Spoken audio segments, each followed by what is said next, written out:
Babala.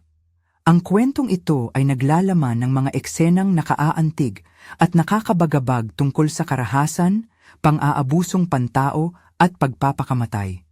Inirerekomenda para sa mga edad 18 pataas. Ang mga detalye ay batay sa sinasabi ng isang pasyente at hindi ganap na beripikado. Inilalahad ito bilang kwento at testimonyo. Akala mo ordinaryong kargador lang siya sa palengke, mabigat ang sako, pawis sa noo, ngiti na sanay sa pakikipagtawad. Pero ayon sa kwento na sinabi sa akin, ang mga kamay na nagbubuhat ng gulay ay may tinatagong lihim na tumutunog sa gabi. Ang tinatawag nilang sariwang laman. Ito ang simula ng kwentong inilarawan sa akin ng lalaking tinawag nilang Romel. Isang lalaking dati umangat ng bigas at gulay sa palengke na ayon sa kanya at ayon rin sa mga alaala ng kanyang lolo ay ipinamana ng lahi. Ako si Jana. Sa ospital, nakikipagharap ako sa maraming kwento araw-araw, mga sugat na nakikita, mga sugat na di nakikita. Sa araw na nakaupo ako sa tabi ng kama ni Romel, may ibang pamamaraan ng pagtingin ang bumukas. Hindi sanhi ng clinical detachment iyon. May tinig ang kwento niya na hindi ko agad makalimutan. Mabagal, parang nakabalot sa usok, at sa gitna ng mga pangungusap niya, may mga linyang bumabagsak na hindi mo agad masasabing totoo o katang-isip. Kaya lagi kong sinisimulan ang lahat ng account sa isang pagwawasto. Ito ang sinabi niya, hindi ito opisyal na kasaysayan. Sinabi niya, sa palengke, ako ang nagbubuhat ng gulay. Hinahawakan ko ang buhay ng ibang tao, hindi nila alam. Hindi niya ito binigkas para maniwala ako. Binigkas niya ito para magtapat at bumawas ng bigat na nakabaon sa dibdib. Ang palengke sa kanyang paglalarawan ay buhay, maingay, mabahong halo ng mga isda at gulay kapag tag-ulan, mabahong pawis ng tao, at sigaw ng mga tindera. Pero may mga sandali raw na ang karaniwang ingay na iyon ay nagiging takip sa mas tahimik, mas malamig na lihim, gabi-gabi na hindi na market noise, kundi ritual ng lahi. Sa simula, hindi niya sinabing may aswang. Sinabi niya na may mga kinaugalian sila sa bundok, mga sariling paniniwala na ipinapasa mula sa lolo, papunta sa apo. Tradisyon, ang tawag ng ilan. Mga kwentong katatakutan, ang tawag ng iba. Mas malinaw kapag inuulit niya ang eksena ng kabataan niya. Lumaki siya sa isang baryo sa paanan ng bundok, kung saan ang gabi ay malalim at may ibang batas. Maaliwalas ang dagat ng mga bituin at malamig ang hangin. Ang bahay nila ay yari sa kahoy at ni hindi umaabot ng kuryente tuwing bagyo. Doon naglalaro ang mga palaka, doon bumabalik ang aso ng kapitbahay na may dugo ang paa tuwing tag-ulan, at doon unang tinuro sa kanya ng lolo kung ano ang ibig sabihin ng kumain ng laman. Hindi ko muling isasalin dito ang eksaktong mga salita na ginamit nila para ipaliwanag ang ritual, ang mga terminong pamilyar sa lokal na paniniwala. Ang mahalaga, ayon sa kanya, ay ang tono. Ang lolo niya ay hindi nagbiro. Ang pamilya namin, ginagawa, pananalita ng lolo niya, ito ang paraan natin. May pangaral na kasunod. Kung hindi mo susunod, hindi ka magiging buong bahagi ng atin.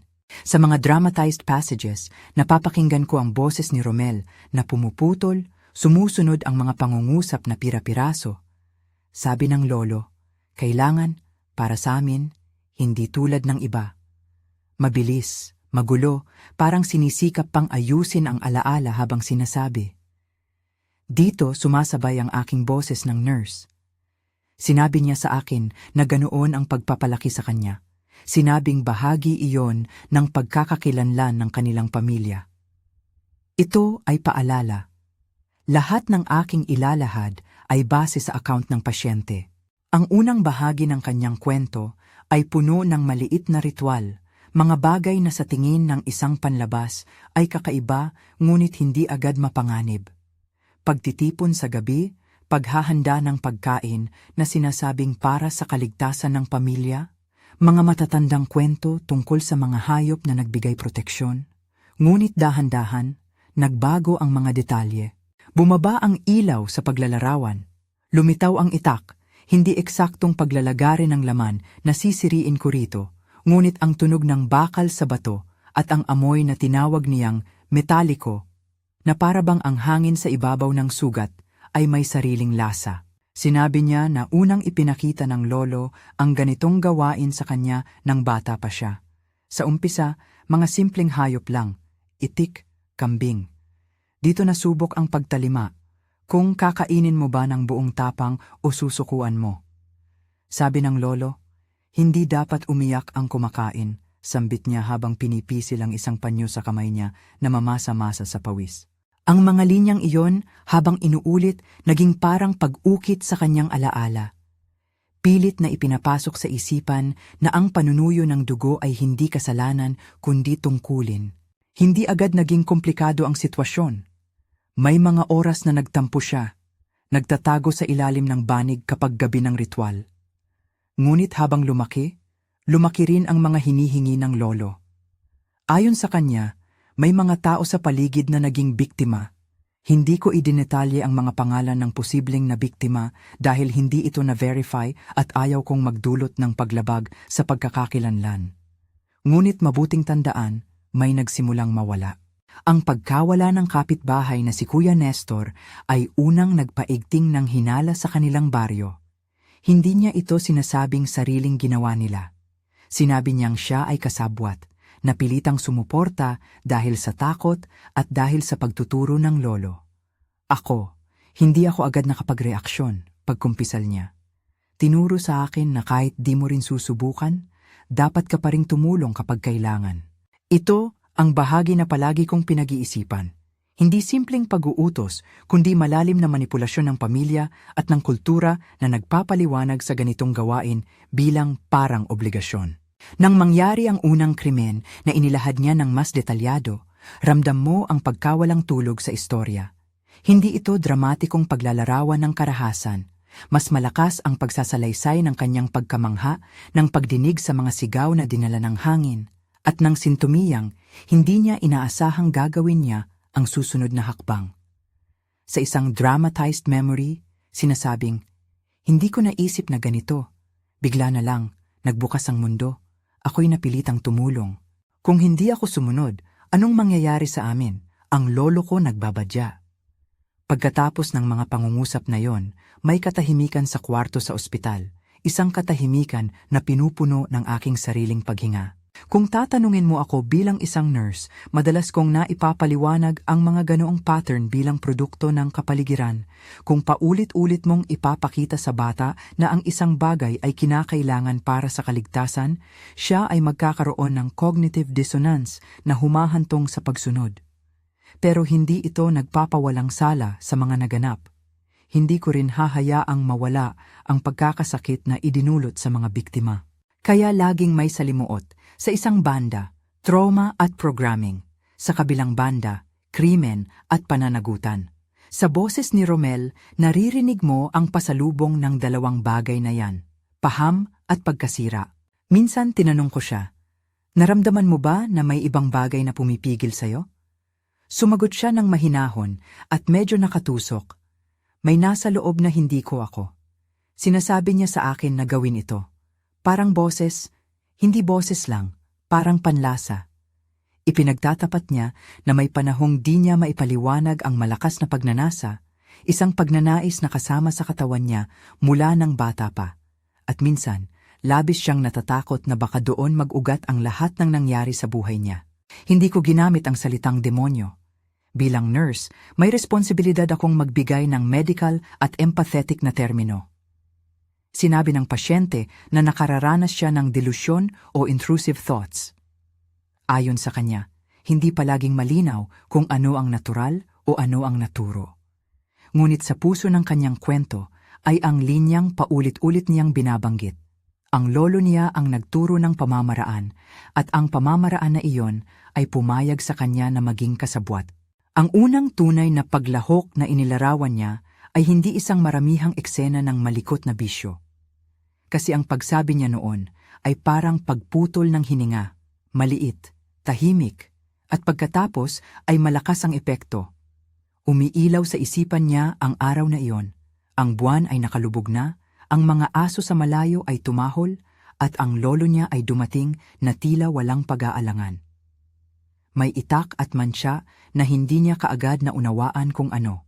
Hindi yung parang pelikula, sabi niya, na sinusubukang ibawas ang sensationalism. Parang pangkaraniwan, parang trabaho. Dito, sa bahagi ng kwento na ito, hindi ko ipapadali. Hindi ko babanggitin ang maruruming detalye ng aktwal na karahasan. Sa halip, ang gusto kong iparating ay ang epekto. Ang gabi na yon, may bahagyang luha siyang hindi maipaliwanag na dumaloy mula sa isang aksyon na ginawa niya dahil sa takot at dahil sa pagtuturo. Ganito niyang sinabi, "Bumalik ako sa bahay na may ibang lasa sa bibig. Hindi ng pagkain, ang lasa ng kahapon ay nanatili." At ang lasa na yon, ayon sa kanya, ang tumulong magbago ng realidad niya. Matapos ang unang insidente, tumakbo ang mga araw na puno ng pag-iwas at pag-alaala. Lumamlam ang pagtulog niya. Madalas siyang natatagpuan na nagiiyak sa dilim. Nagkaroon ng sandali ng pag-aalalahanin sa baryo. May nagtanong, may nag-imbestiga, pero hindi agad nabigyan ng klarong pamantayan. Sinalubong ang katahimikan ng mga kapitbahay sa isang kombinasyon ng takot at pagnanais na huwag makialam.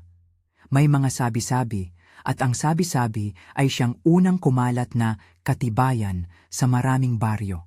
Sa isa sa mga ulat niya, may tauhan na tumambad. Ang Kuya Nestor na unti-unting nawawala ay sinundan ng maliliit na palatandaan, isang sapatos na naiwan, isang kaldero na natuklap. Sa ibang pagkakataon, sinabing may mga alagang hayop na parang kinain ng hayop na hindi karaniwan.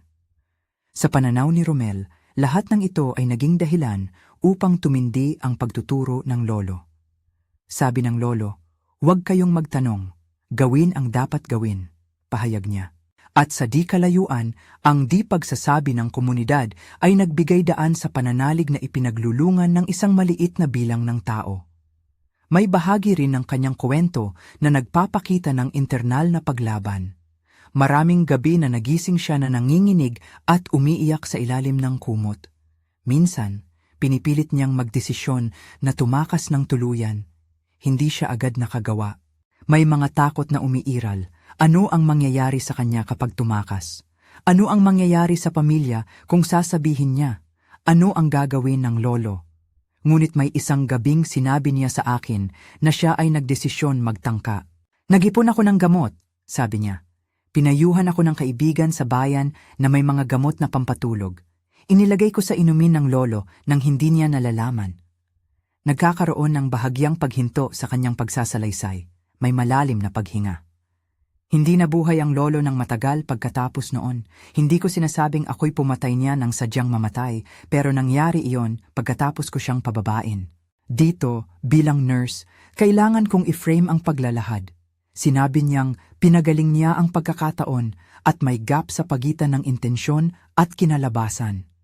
Hindi ako nagtatalaga ng direktang salaysay sa mga aksyon na diberipikado. Inilalagay ko ang mga ito bilang bahagi ng kanyang account.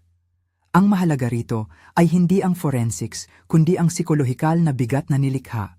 Kanyang pakiramdam ng responsibilidad, taglay na takot, at ang simula ng paglisan niya mula sa bundok. Pagkatapos ng insidenteng iyon, paano man ito nag-anyo, nagsimula siyang magplano ng pag-alis. Hindi ito napakadali. Ang buhay sa bundok ay hindi basta-basta iniiwanan. Kaso nagkaroon siya ng pagkakataong tumakas ng mag-isa.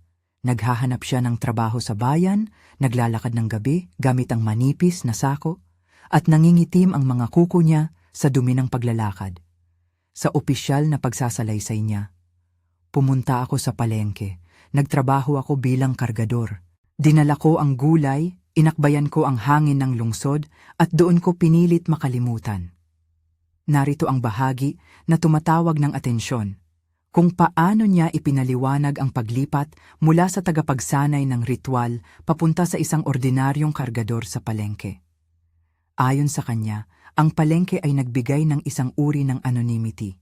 Siksikan ng tao, hindi kilala sa karamihan, at may sapat na trabaho para sa sinumang may mga kamay na marahil ay marumi no kapag umpisa. Ang mga sako, ang pawis sa noo, ang pagtahimik sa pagitan ng hagdan at tindahan, Lahat ito ay naging nagpapalihim ng kanyang nakaraan. Sa sandaling iyon, habang kinukwento niya ang unang buwan sa palengke, nadama ko ang pagbabago sa tono niya. May halong pag-asa at labis na pag-iingat. Natuto akong sumingaw, sabi niya. Nagbago ang pakiramdam ko kapag nagbubuhat ng mga sako. Parang iba ang mundo sa palengke. May mga oras na gusto kong tumawa lang, bumili ng maasim na mangga at makipagsabayan sa tawaran. Parang normal. Dito ko inilagay ang isang maikling panawagan sa inyo.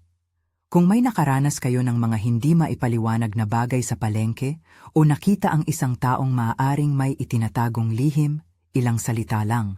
Naniwala ba kayo sa ganitong uri ng account? May narinig ba kayong katulad mula sa kabaryo? Isulat sa comments ang inyong opinyon o karanasan. Huwag din matakot magbahagi kung nasaktan kayo ng ganitong tema. Ang komento ay maaaring maging lugar ng pag-unawa, hindi paghusga. Pagkatapos ng CTA na iyon, bumalik tayo sa kwento. Habang nagtatangkang magsimula ng bagong buhay, may mga sandaling tila panandaliang panata ang ginawa niya sa sarili. Huwag itong ipagsabihan, huwag itong ibunyag. Nakilala niya si Vina. Siya ang nagbigay ng isang malabnaw na liwanag sa mga araw ng palengke. Hindi ko ilalarawan dito ang kabuuan ng relasyon, hindi dahil ayaw kong magbigay buo ng konteksto, kundi dahil ang piling mga detalye ang magpapatibay ng damdamin. Ayon sa kanya, si Vina ay isang tindera ng gulay. Madaling makausap, may ngiti na hindi pilit, at may kamay na malinis sa pangangalaga ng mga halaman. Parang ang pagmamahal niya ay kayang hugasan ng amoy sa balat ko. Aniya, at ako'y tumawa ng napapanahon, isang trahedyang may kaunting aliw. Nang maglaon, nag-asawa sila. Ang pagbubuntis ni Vina ay nagdala ng bago at malakas na pag-asa para kay Romel. Iyon siguro ang una kong naramdaman na parang ako'y may pagkakataong maging tao muli. Ani niya, may pag-iyak sa dulo ng pangungusap. Ang palengke, na dati niyang takbuhan upang itago ang sarili, ngayon ay naging lugar kung saan pinipilit niyang magtayo ng tahanan. Sa pagtatapos ng seksyon na ito ng kwento, ang imahe na inilatag ni Romel ay simple. Isang lalaki na tumakas mula sa bundok, nagtungo sa palengke, nagtrabaho bilang kargador, minahal at nagpunyagi magtatag ng pamilyang normal. Ngunit sa ilalim ng balat ng pagkukwento ay may maliliit na palatandaan na hindi agad mawawala. Ang mga kakaibang panaginip, ang biglaang pagkagutom na hindi para sa laman kundi para sa isang pakiramdam na hindi niya matukoy, at ang panlilim kung paano niya madalas hinuhugasan ang mga kamay niya ng matagal pagkatapos magtapos ng trabaho. Linis-linis ako palagi, sabi niya. Parang gusto kong mawala ang kahit anong bakas. Ngunit ang bakas, ayon sa kanya, ay parang ulap na laging sumusunod. Kahit na sa liwanag ng araw sa palengke, parang may anino ang mga kamay niya na hindi mawawala. Dito nagtatapos ang unang malaking yugto sa kwento ni Romel, ang pagtakas at ang pagtatangkang mamuhay na normal. Ngunit ang mga bagay na iniwan sa bundok ay hindi basta-basta nawawala. May mga halimbawang hindi naglalaho, hindi dramatikong mga panaginip lang, kundi mga maliit na pangyayari na may malalim na epekto sa tahanan. May mga gabi na si Romel ay ginugugol na naiisip ang mga bagay na hindi niyang lubusang maunawaan. May mga ulap sa kanyang isipan na kumakain ng kapayapaan niya. Ang susunod na bahagi ng kwento, ang pagbabalik ng lolo, ang mga palatandaan sa bahay, at ang pinal na pagsubok ng pagkatao ni Romel, ay hindi ko pa ilalahad ngayon. Ngunit bago umusad diyan, mahalagang tandaan. Ang narinig ko mula kay Romel ay hindi isang simpleng kwento ng halimaw na naglalakad sa araw. Ito ay kwento ng kulturang paulit-ulit na ipinapasa, ng pagkalito ng isang tao sa pagitan ng pagiging biktima at nagkasala, at ng pagsusumikap na maabot ang liwanag sa kabila ng malalim na anino. Ang isang ordinaryong kargador sa palengke, sa panlabas, ay maaaring may pinapasan na daigdig sa loob. Habang iniisip ko ang kanyang mukha sa kama, ang kanyang mga kamay na dati bumubuhat ng gulay, at ang kanyang malamlam na tingin kapag nagsisipagtapat, naisip ko rin ang responsibilidad ng komunidad. Paano natin tinatrato ang mga taong may ganitong karanasan? Paano natin hinahati Ang pagkakasunod-sunod ng trauma, pagkakasunod-sunod ng naganap, at ang mga personal na pagpiling minsay inudyukan ng takot. Ang mga tanong na ito ang humahantong sa susunod na bahagi ng kwento, kung saan unti-unti nating mauunawaan ang bilis ng pagbabalik ng nakaraan at kung paano muling nagbabago ang mukha ng normalidad sa harap ng isang lihim na hindi na kayang itago. Ang umaga nang magsimulang bumalik ang lumang takot ay hindi bigla. Dahan-dahang umusbong, parang amoy na sumusunod pagkatapos lumagapak ang ulan. May mga maliliit na pagbabago sa bahay, mga bagay na kung susuriin mo ng mabuti, hindi na natural. Sinabi niya na unang napansin ni Vina ang mga bakas sa sahig. Parang may maliliit na latak na hindi niya maalala kung saan nanggaling.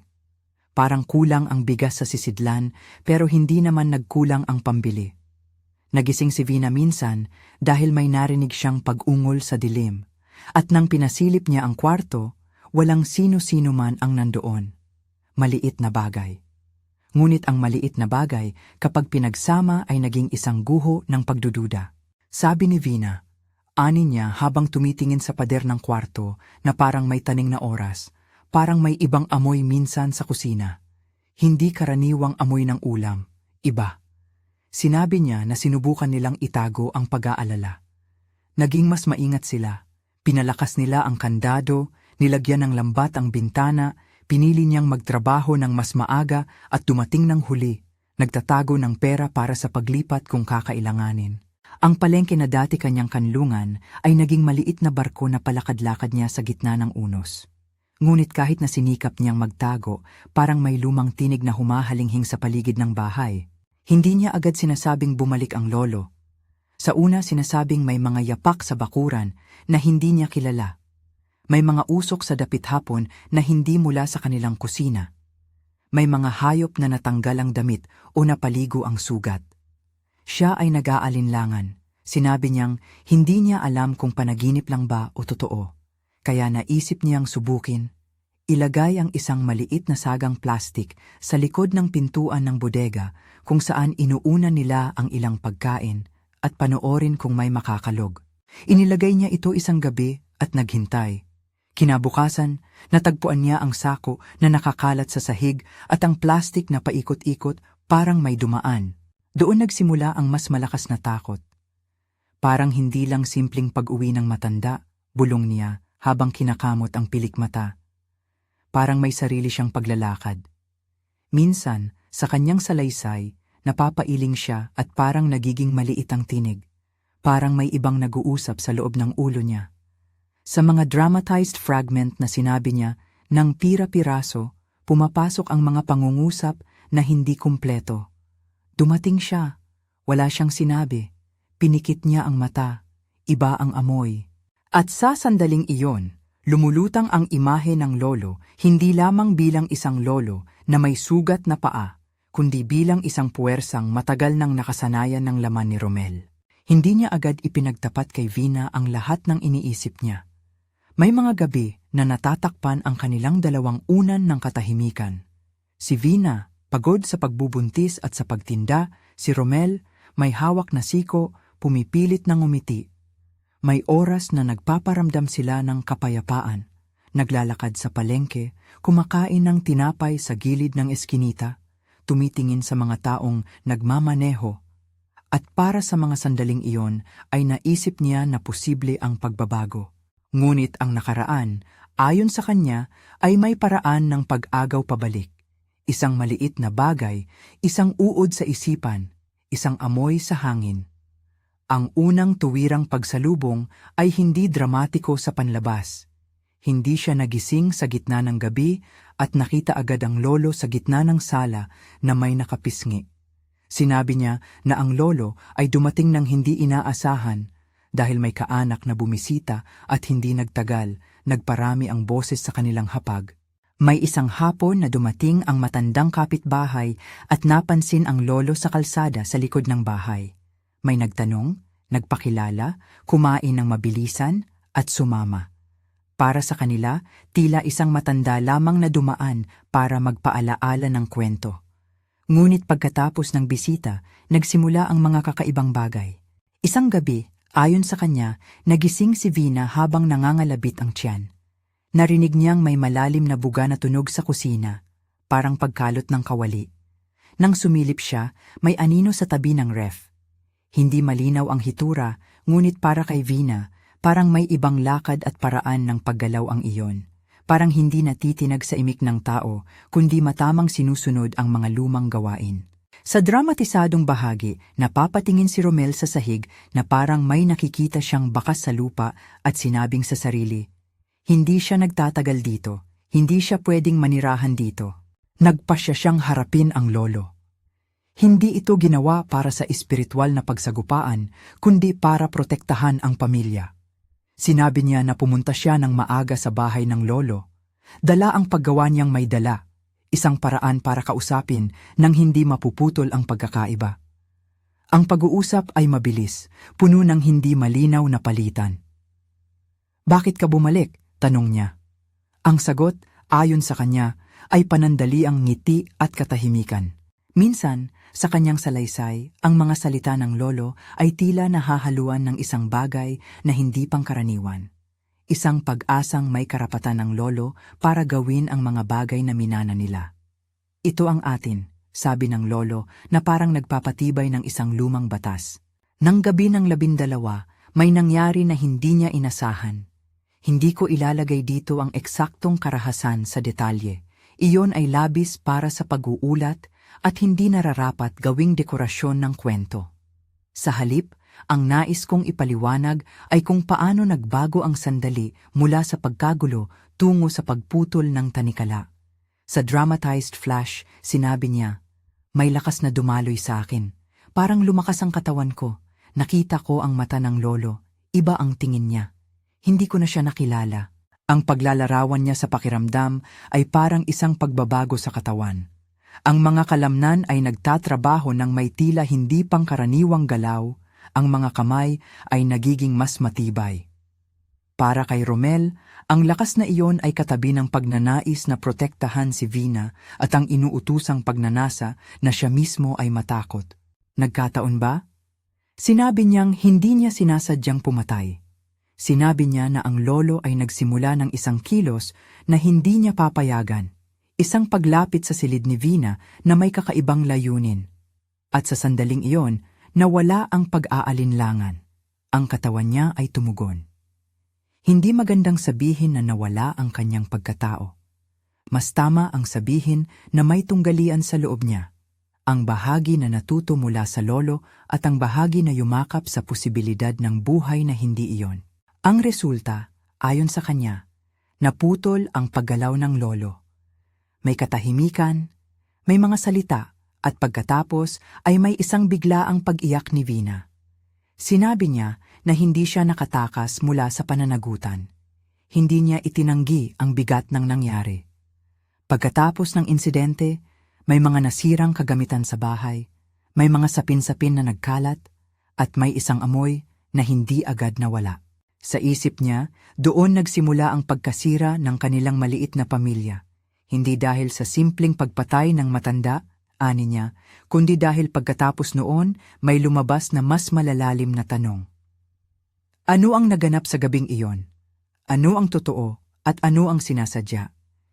Hindi lahat ng ito ay malinaw sa mga salaysay niya. Maraming bahagi ang nagiging fog, nawawala, at napupuno ng mga haka-haka. Hindi naglaon, napansin niyang may pagkakaiba rin sa pagkatao ni Vina. Ang pagbubuntis na noon ay nagbigay ng liwanag ay naging mabigat. May mga sandali na nawawala si Vina mula sa bahay ng ilang oras nang hindi nagsasabi, at kapag bumabalik, may pagkamalaylay ang kanyang mata. Umiiyak siya minsan nang hindi alam kung bakit.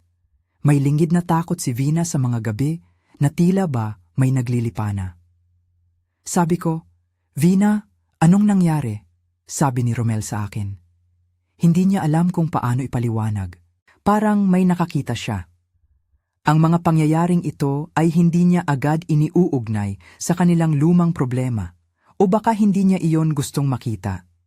Ang mga araw ay naging serye ng paghahanap ng sagot, mga pag-iimbestiga, mga tanong sa kapitbahay, mga pagtingin sa ref na parang naghahanap ng palatandaan. Kaya ng isang umaga isang linggo matapos ang insidente, nabuksan nila ang ref at may nakita silang kakaiba. May maliit na bakas ng laman na hindi dapat naroon. Hindi malinaw kung anong uri, ngunit hindi natural sa karaniwang kusina. Sinabi niya na muntik nang tumindi ang takot ni Vina at siya mismo ay parang nabuyo ng isang malamig na pag-atake.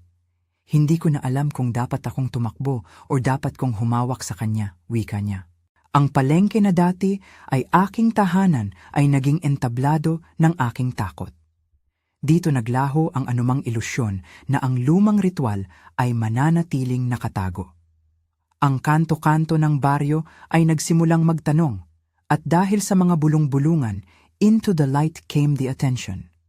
Hindi natin itutukoy kung sino ang tumawag o kung anong hakbang ang ginawa ng mga awtoridad. Ang mahalaga sa kanyang sinabi ay ang epekto.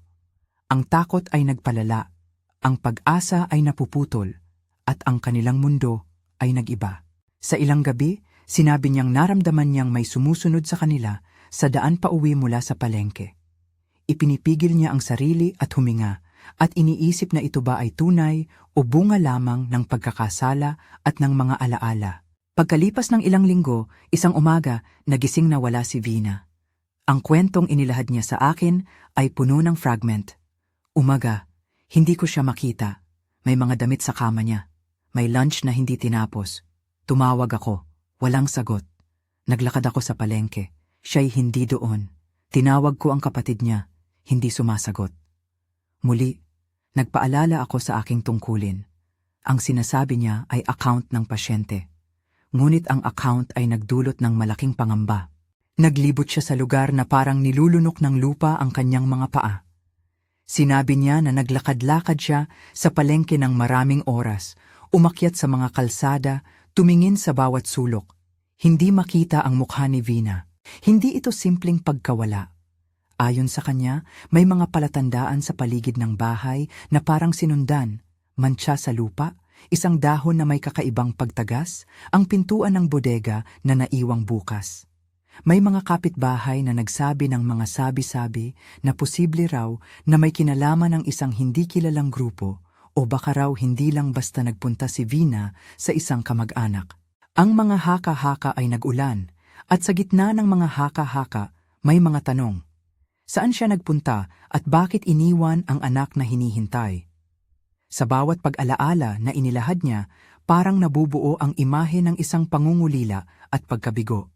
Sinabi rin niya na may mga oras na may mga taong lumalapit sa kanya sa palengke at nagbibirong may hindi magandang ginagawa ang pamilya niya, mga jokes na mapait at mga tingin na nag-aatubili sa paglapit. Ang stigma ay kumakalat at ang lumang kwento ng kanilang pamilya ay muli nang nabubuhay sa mga usapan.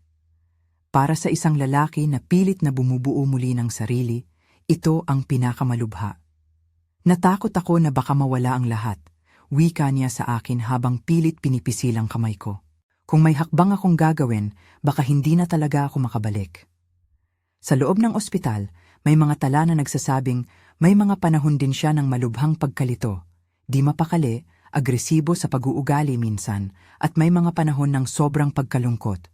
Ni-record sa chart na siya ay na-diagnose na may schizophrenia, isang medikal na pagtatasa batay sa mga sintomas, delusion, auditory hallucination, intrusive thoughts, at malubhang guilt.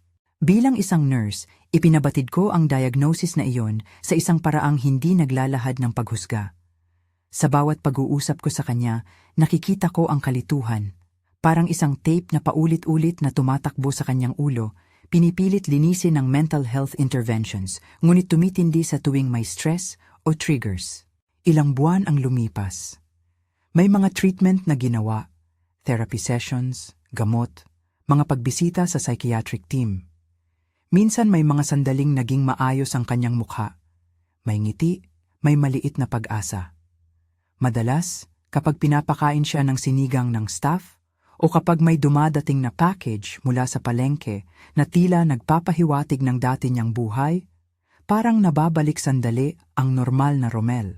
Ngunit may mga gabi na nagpapakita ulit ang mga lumang anino. Bigla siyang nagigising na umiiyak, nagsasabing may amoy ng metal sa silid, o nagbabanggit ng pangalan ng lolo na parang kausap pa rin. Ang mga ito ay nagtutulak sa atin na tumulong habang pinapangalagaan din ang kaligtasan ng iba. Pagkaraan ng ilang buwan sa ward, pumapasok ang isa sa pinakamabigat na bahagi ng kwento, ang kanyang sariling pagkawala. Sa araw-araw na pag-uusap namin, may mga katang-isip at mga fragment na lumilitaw, mga imahe ng Vina at ng sanggol na hindi na niya makita.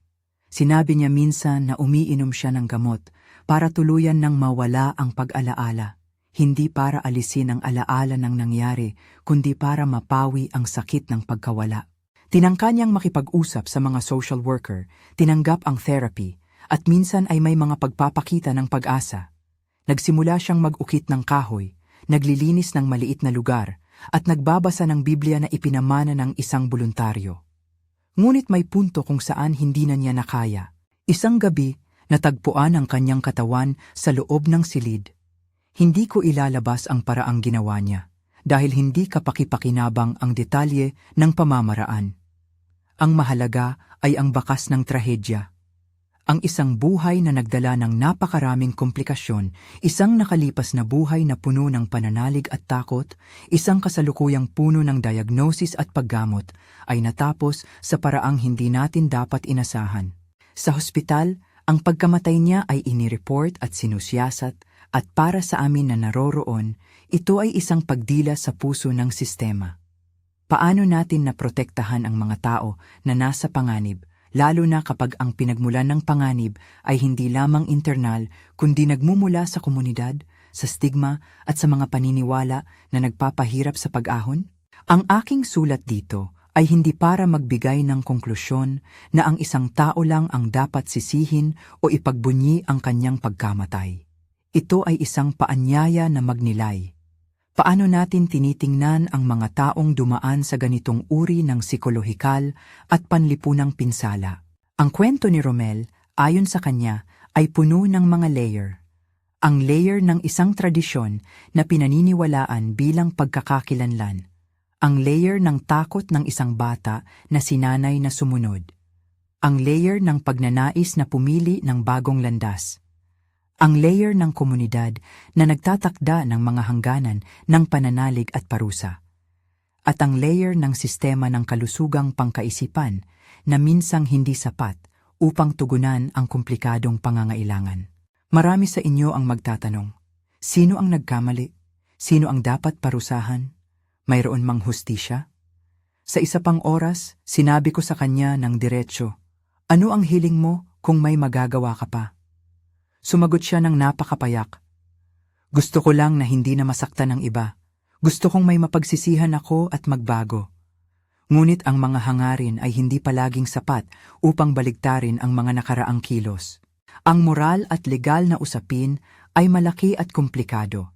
Hindi ito dapat iwanang nakasulat lamang sa isang pasyente. Dapat may masusing pagsisiyasat at dapat may mga alituntunin sa kung paano haharapin ang mga taong nasa krimen at nasa sakit na isipan. Ngunit higit sa lahat, dapat may malasakit para sa mga biktima.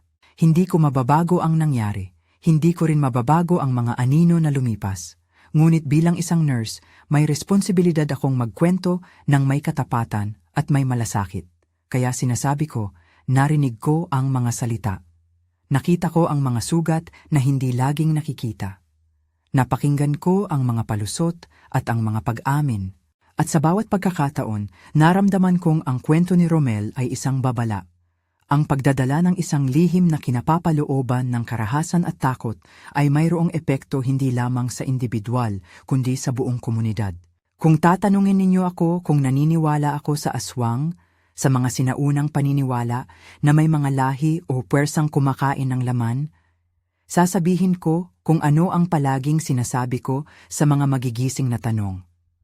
Ang mas mahalagang tanong ay paano natin binibigyan ng ibig sabihin ang mga kwentong iyon at paano natin hinaharap ang mga taong nabubuhay sa gitna ng mga ito. Sa kaso ni Romel, ang aswang ay hindi lamang isang mito na gumalaw sa gabi. Ito ay isang metapora ng isang pamana na kumain sa tao sa loob at sa labas. Ito ay may mukha ng kultura, ng takot at ng kaparusahan. May mga umuusbong na diskusyon sa komunidad pagkatapos ng kanyang pagkamatay, mga debate tungkol sa kung paano pinangangasiwaan ang mental health sa baryo, kung paano tinutugunan ang mga pamilya na may kasaysayan ng karahasan, at kung paano pinoprotektahan ang mga taong nakararanas ng delusyon mula sa paggawa ng krimen o pagdama ng matinding kahihiyan. Marami ang naniwala na kailangan ng mas maraming serbisyo, mas maraming pag-unawa, at higit na pangangalaga. May ilan din na nag-udyok ng takot na ang ganitong mga kaso ay dapat ilayo at iwasan. Ang balance ay masalimuot. Ngunit kung may isang bagay na nakuha ko mula sa kwento ni Romel, ito ay ang pangangailangan ng paglinang ng isang komunidad na hindi agad humuhusga, ngunit tumutugon ng may proteksyon para sa biktima at sa taong nangangailangan. Sa huli, ang mukha ng palengke na dati niyang pinagkakakitaan at nagbigay ng liwanag ay naiwan sa akin bilang isang simbolo ng dualidad. Ang palengke ay patuloy na gumigising sa umaga. May mga sak na binubuhat, may mga murang gulay na ibinebenta, may kwentong ipinapasa sa kanto. At sa gitna ng laman ng palengke, may mga kamay na gumugupit ng buhay at muling bumubuo. Maaaring may mga taong naghuhugas ng kamay upang alisin ang bakas ng nakaraan. At maaaring may mga taong nagtataglay ng mga lumang gawi. Ang tanong ay, paano natin sinisiguro na ang isang takot ay hindi magiging dahilan para mawala ang iba? Bilang pagtatapos ng aking pagkukwento at pagninilay, nais kong ulitin ang ilang mahalagang punto. Ang kwento na ito ay isinaysay batay sa account ng isang pasyente. Maraming bahagi nito ang hindi ganap na beripikado.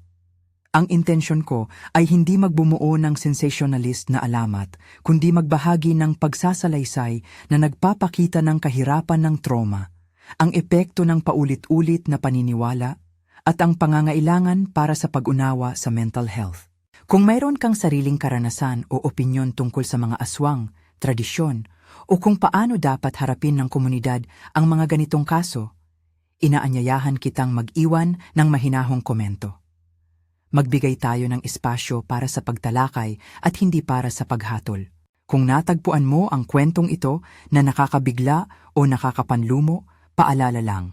May mga linya ng tulong at mga serbisyong maaaring lapitan kapag may nararamdaman kang pagkadelikado o kung ikaw ay nasa krisis.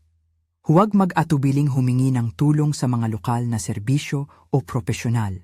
Ang mga ganitong kwento ay palaging puno ng mga aral, humingi ng suporta, pakinggan ng may empatya, at huwag hayaang ang stigma ang mamuno sa ating mga desisyon. Bago ako magpaalam, isang huling tanong para sa inyo.